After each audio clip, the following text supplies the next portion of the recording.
Welcome to part 3 of the first week's video lecture on the spinal cord. So here we continue our discussion of the spinal cord and we take a look at the cross section of the spinal cord in a little bit more detail.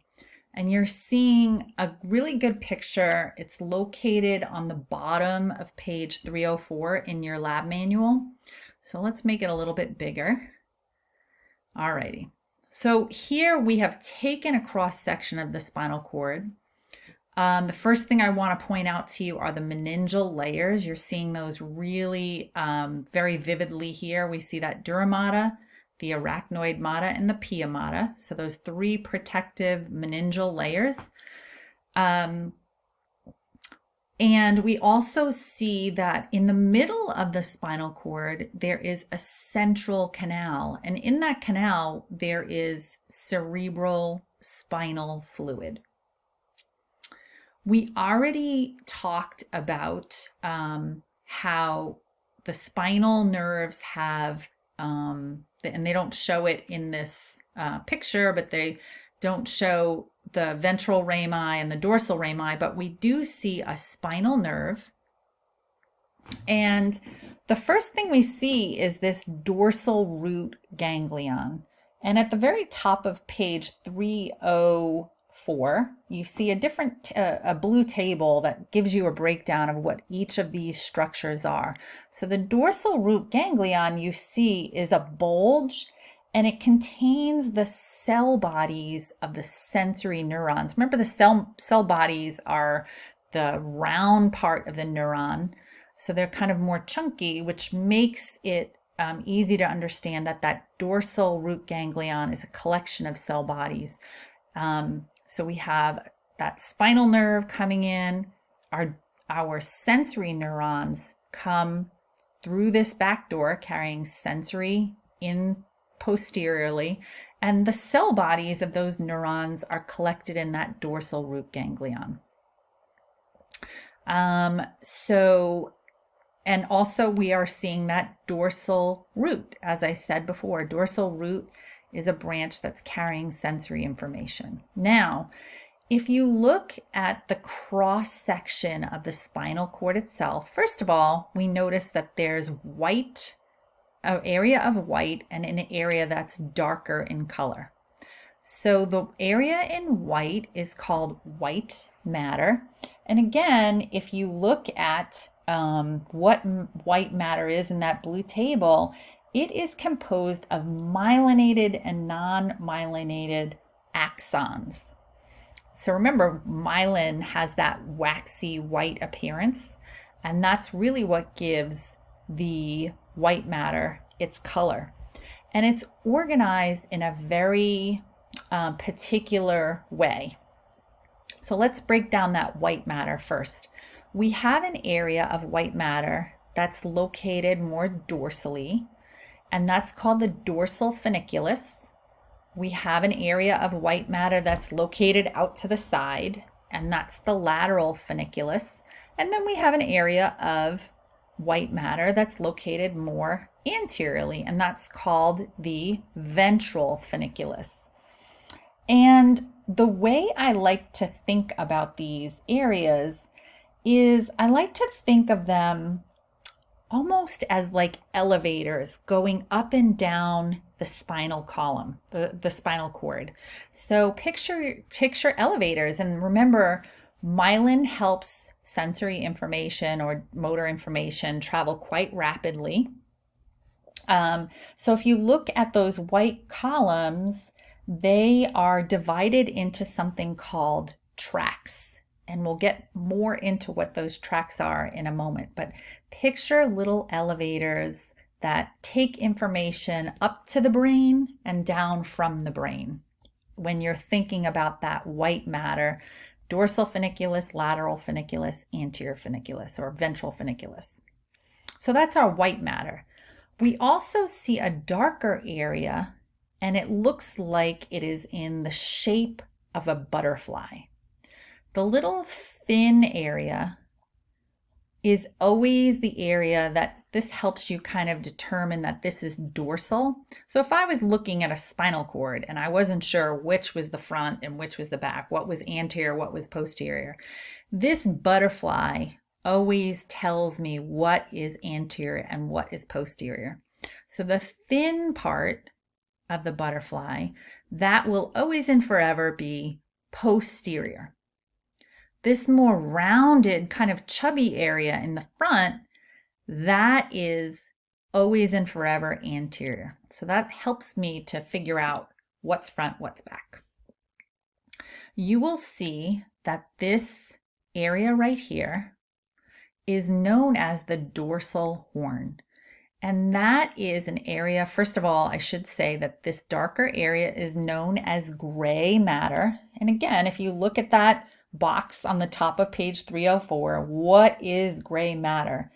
It is an area in the center of the spinal cord shaped like a butterfly, or some people say it looks like the letter H. And they have specific jobs to do. So the dorsal horn is an area where all sensory information comes into the spinal cord. And you can see that in that description. Once again, dorsal horn is a posterior projection of the gray matter that contains primarily interneurons and axons of sensory neurons. Remember, Nintendo DS. We also have an area of the gray matter called the lateral horn. And the lateral horn we see in the autonomic nervous system. So we really only see that little projection, that lateral projection, as the chart says, in the thoracic and lumbar regions. And they contain cell bodies that are related to the autonomic nervous system. And then we have an area known as the ventral horn. And this area is a projection of gray matter that contains cell bodies of the somatic motor neurons. So all things motor, somatic motor neurons. So there you have that breakdown of the spinal cord. So hopefully this gives you a really good handle on the cross section, and then really taking a look at information coming into the spinal cord and leaving. They actually have a little activity. This is actually showing you a cross section of an actual spinal cord that's just been dyed. If we were doing a dissection of the spinal cord together in class, you take a cross section of the spinal cord and you can kind of take a look at it. It's not always the greatest dissection. It's really sometimes really hard to see. So I really actually think these pictures are much better than what you would see if you were actually doing a dissection of the spinal cord. Now, it's probably a good time for us to talk about spinal cord injuries. So we have information coming into the spinal cord, sensory, motor response, some kind of response to that sensory information leaving. Remember, sometimes information will actually go up to the brain for the brain to kind of kick it around, process it, and then respond by sending information back down the spinal cord. Again, those patterns of information going up and down are known as tracks. And certain tracks have certain information contained in them.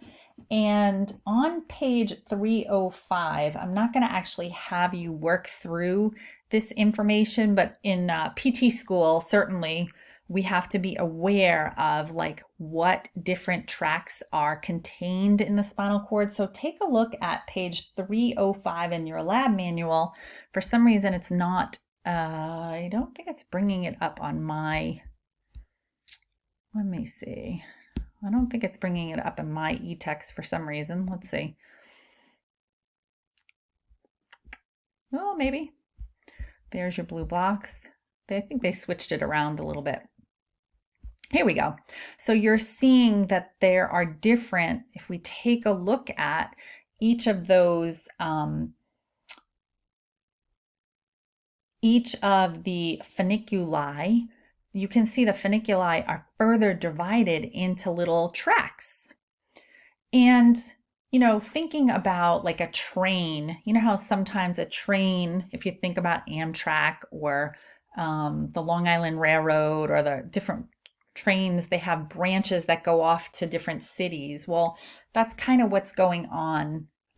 We have one kind of main track that subdivides into little branches. So we have ascending tracks and we have descending tracks, and very specific information is contained in each one of those tracks. So why do we care as clinicians? Well, if someone has a spinal cord injury, which we're going to talk about in a second, we can really localize from how they present what tracks are damaged. And again, I'm not going to have you work through all of this information, but just really knowing that each of those funiculi are divided into certain tracks, and there are tracks that are sensory, there are tracks that are motor, and so if those tracks get injured somehow, the patient who is coming in with that injury will present, in a certain way. Okay, so at this point, I think it would be a really good time for you folks to pause and take a look. Take some time to find out the definitions for the following two words. Look up paraplegia and then look up quadriplegia. And I want you to dive just a little bit deeper and find out, why, when you have a certain injury to the spinal cord, they result in either paraplegia or quadriplegia. And I really want you to hone in on where the injury is occurring and why a person would have a certain loss in their function. So take that time to look up those words, and we will talk again. Write down your answers, and we will talk again about those at the very outset of week 2.